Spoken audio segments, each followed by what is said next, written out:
Detective Comics 934, written by James Tynion IV. He was a super chill dude. Met him at San Diego last year, and he got Eddie Barrows on art. If you ever wanted a Batman book right from the start that really defines and explains like who Batman's friends are and team, and it's kind of like the best entry book where you're wanting a comic that's about Batman and his Bat family, this is the comic for you. It's Detective 934, going back to the original numbering of Detective Comics, so therefore like we'll get that, you know, issue 1000 like next year or the year after or whatever. And so even though it says 934, essentially it's a number 1, a DC Rebirth number 1. And if you've never read a Batman comic before, you want to know all of Batman's family, this is really the perfect comic for you. It has a great setup, great story, it moves so well, the artwork is fantastic, Eddie Barrows kills it.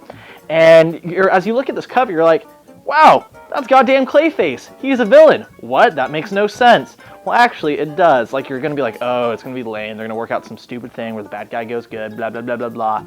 No, it actually makes sense. And it's, like, actually kind of moving at the part. And it's really cool. And it really adds the awesomeness of this comic. The players, besides Clayface, are Spoiler, Red Robin, Timothy Drake, my favorite Robin, what up, Batwoman, Kathy Kane, and Orphan, formerly known as Batgirl in the pre-52 comics, who just got introduced in Batman and Robin Eternal, which actually this team, I believe, worked on for... James Tynion was the main writer, with Scott Snyder writing some of it, and I believe Eddie Barrows did a few of the issues, but Batman and Robin Eternal was a great book. If you didn't read it, you should. And yeah, so she was introduced in that, which was really, really fun. But yeah, so you have Red Robin back in his traditional classic color scheme and classic outfit, which is great because I'm very sentimental with that outfit. When I was first getting into comics, one of my my 4th or 5th comic I ever read was a Robin comic. I was just drawn to him. Oh wow, he shares the same first name as me. I swear it was more than that. It was probably not. I was 8 years old, whatever. And yeah, so it's really, you have this threat, and it opens up with Azrael getting his ass kicked by this dude with pointy ears, and Batman like is at the end of the fight, he's trying to save him, and he's just like, who did this to you? And he was like, you did. That's not how Azrael sounds. Maybe in my head. I don't know. And so, like, fun fact, disclaimer for you, I've never really cared for Azrael. I always thought he was kind of lame and should have stayed dead in the 90s, and like I never want to see him again. This is like the very first comic I ever read where I was like, wow, Azrael was in it. I didn't mind him. I actually enjoyed him. He looked cool. The fight scenes were awesome. Wow, Azrael can maybe work in a comic post-1993. And well, James Tynion IV has done it. Like, oh, dude, the paneling, the layout, so sick. Solid book. And like, so Batman like is at the end of the fight. He misses who was kicking Azrael's ass, and like there's this weird bat-looking drone, and so he gets it, puts a batarang through it, takes it, you know, and he figures out there's these people obviously watching all the Bat family, and he wants to get the jump on it and fight them. And so he's assembling this Bat family army, and what he does is his partner in it is going to be Batwoman, who's a fantastic character.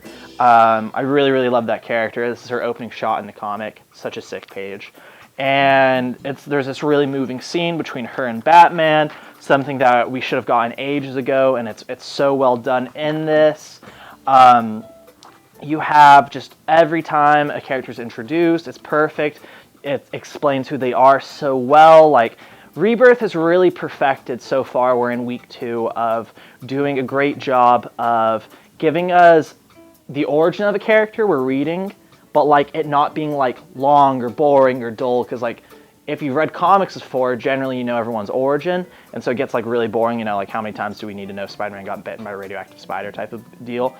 And this book, like the other Rebirth books, do a really good job of it. So you've never read a Batman book or a Batman and Family book, or you just want a really great introduction to the great characters of Batman and his world, this is the book for you. Detective 934, a DC Rebirth special entry point. It's got the DC Rebirth banner up top.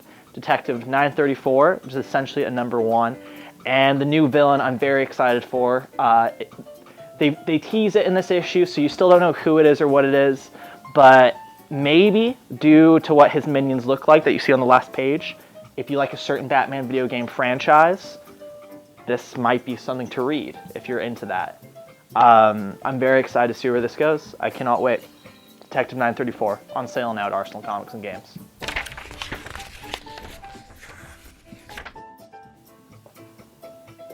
Hey guys. Hey guys. If you Like. oh, no. Me first? You? No, What? But I wanted to do this one. You do it. If you guys want to like this video and subscribe, click the button that's somewhere on the screen.